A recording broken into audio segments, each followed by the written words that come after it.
Eu sei que já deve ter acontecido com você, de sentir aquela fominha, às vezes à noite ou de madrugada, ou de manhã, quando ainda tá tudo fechado, acordar e descobrir que você não tem pão em casa. E aí, pão é aquela coisa que a gente sabe que demora a fazer, mistura farinha, fermento, espera ali horas até que ele cresça. Mas eu vou te contar um segredo que mudou minha vida. Uma receita de pão fácil, instantâneo, que você faz na hora e com pouquíssimos ingredientes. Hoje eu vou ensinar para vocês a fazer um pão folha, que é aquele pão muito parecido com a daquela marca que vende, que é rapidinha, que a gente põe só na frigideira e já está pronto para fazer um lanchinho. É esse mesmo que eu vou ensinar para vocês, mas gente, é muito mais fácil do que vocês imaginam, que é fazer esse pãozinho. Não precisa de rolo, de abrir massa, não precisa esperar descansar, é só misturar, abrir e levar para a frigideira. Vamos aprender comigo? Para começar a fazer a nossa receita, eu vou adicionar a farinha, uma xícara de farinha, sal, que é a gosto, mas aqui eu coloquei mais ou menos uma colher de café e uma colher de óleo vegetal. Aqui eu optei pelo azeite, mas você pode usar óleo de soja, girassol, canola, aquele que você está acostumada. Mistura bem e aí nós vamos começar a hidratar essa massa com água mesmo, água filtrada em temperatura ambiente.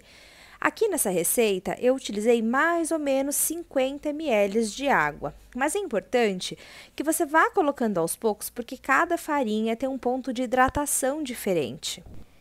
Eu estou utilizando a colher aqui para mexer porque eu não queria sujar a minha mão, mas você pode misturar isso também no processador de alimentos com as mãos ou numa batedeira que bate massa, caso você vá fazer em grande quantidade. Se não, mistura aqui com a colherzinha do jeito que eu estou fazendo mesmo e daqui a pouquinho, quando a massa já estiver mais homogênea, com um pouco mais de liga, a gente vai começar a trabalhar ela rapidamente com a mão, não é uma massa que precisa sovar. Por isso da praticidade. Essa mistura é mais para a água incorporar na farinha e para o azeite também incorporar na massa. Então você vai mexendo até que não fique nenhum grumozinho de óleo. Você vai vendo que ela vai ficando cada vez mais lisa, homogênea. E é esse o ponto, ó. Nesse ponto que eu tô mexendo com a colher, vocês podem observar que ela já praticamente não tá grudando mais. Eu ainda tinha uns gruminhos de azeite, então eu resolvi mexer com a mão mesmo. E aí, vai mexendo, ficou lisinha, tá pronta para utilizar. O legal dessa massa é que você pode fazer também e deixar ela enrolada, por exemplo, num plástico filme dentro da sua geladeira. E aí, na hora mesmo, você abre e faz da maneira como eu vou ensinar para vocês aqui na frigideira. Outro detalhe legal é que você pode fazer com farinha de trigo integral e misturar algumas sementes também para deixar ela mais nutritiva, como semente de gergelim, semente de linhaça, semente de chia, e assim então a gente melhora o valor nutricional da nossa receita. Ou você pode fazer no tradicional, que é essa maneira aqui que eu estou ensinando para vocês, com pouquíssimos ingredientes. Nós vamos colocar um pouquinho de farinha, só para conseguir trabalhar a massa novamente sem grudar. Eu vou abrir ela aqui com os dedos mesmo, mas você pode utilizar um copo ou um rolo se você achar necessário. Vou dividir ela em duas. Essa receita aqui ela rende 2 porções, rende 2 pãezinhos. Aí eu vou colocar um pouquinho de farinha aqui na nossa bancada para trabalhar e vou abrindo delicadamente com os dedos mesmo. Vai puxando do centro para a borda e fazendo com os dedos esses movimentos de dentro para fora para deixar o seu pão então bem fininho e vocês vão ver que esse movimento de deixar ele mais fino é o que vai favorecer com que ele fique mais crocante. Então fica muito mais gostoso para comer se ele ficar fininho. Pode fazer mais grossinho também, se você gosta, também pode, tá? Então, tô abrindo com a mão. Importante, se você sentir que a massa tá grudenta, passa um pouquinho mais de farinha para não acontecer dela grudar na bancada. E um outro detalhe que é sim muito importante que ela fique fina, mas não fina demais, senão ela pode acabar rachando e criando buraquinhos. A gente não quer isso na hora de fazer aquele lanche delicioso, cheio de molho, cheio de recheio. A gente não quer que o pão tenha um furinho para o recheio vazar. Então, vejam bem, ela já está quase no ponto, no tamanho que eu quero. E aí agora é só a gente partir para a frigideira, que é a parte mais fácil. Uma frigideira antiaderente a gente vai untar levemente com azeite ou com óleo. Eu gosto muito de utilizar esse pincelzinho porque ele ajuda a gente a usar bem pouco mesmo, economizar azeite e não encharcar a massa, mas você pode usar também um papel toalha se você quiser. Põe a massinha em cima dela já quente, aqui ó, pode ver que tinha um buraquinho, que eu deixei ela bem fininha, eu já tampei aqui antes dela começar o processo de cozimento.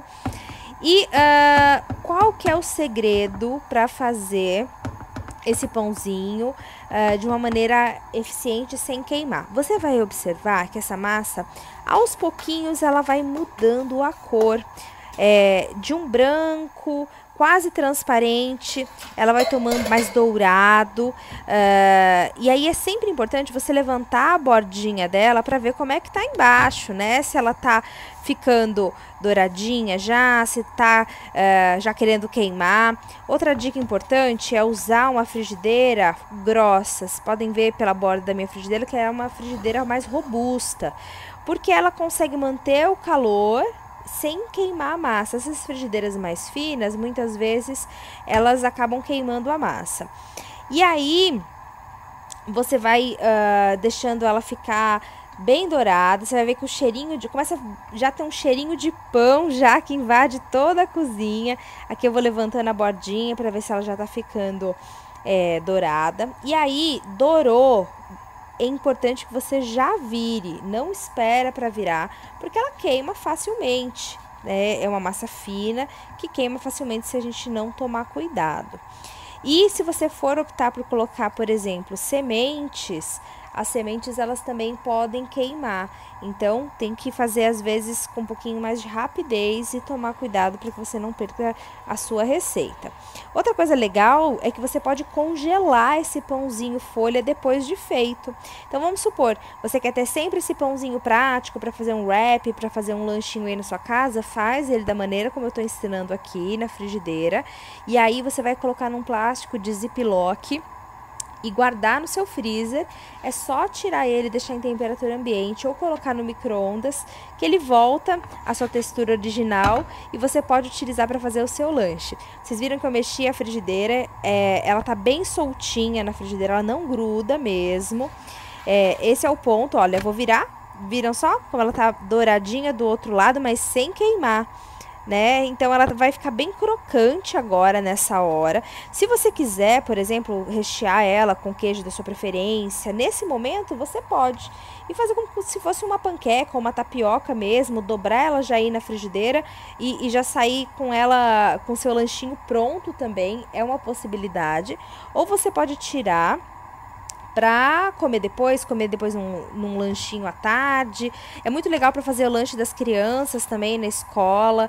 Você consegue aí um pão sem aditivos químicos, sem esse monte de conservantes, corantes que infelizmente a gente tem nas receitas de hoje em dia. Uma receita bem prática. E tá pronto o nosso pão folha. Vou mostrar aqui o resultado final para vocês. Olha só como ele fica lindo. Fica grandão, ó, eu fiz ele bem grandão. Essa receita que eu mostrei pra vocês rende aproximadamente 2 pães desse grandes. Então, caso você precise de mais, dobra a receita. E é também importante falar que ele fica bem crocante quando ele sai da frigideira. Então, se você quer dobrar para fazer um lanchinho, espera ele esfriar e aí sim você vai conseguir dobrar ele para fazer um lanche delicioso. Essa é uma maneira muito prática da gente sempre ter um pãozinho em casa, basta ter os ingredientes básicos que eu tenho certeza que você tem aí na sua despensa, no seu armário. Eu espero que você tenha gostado dessa receita. Não esqueça de se inscrever no canal para que você tenha acesso a mais receitas práticas e gostosas como essa e também deixar aqui o seu like. Um grande beijo!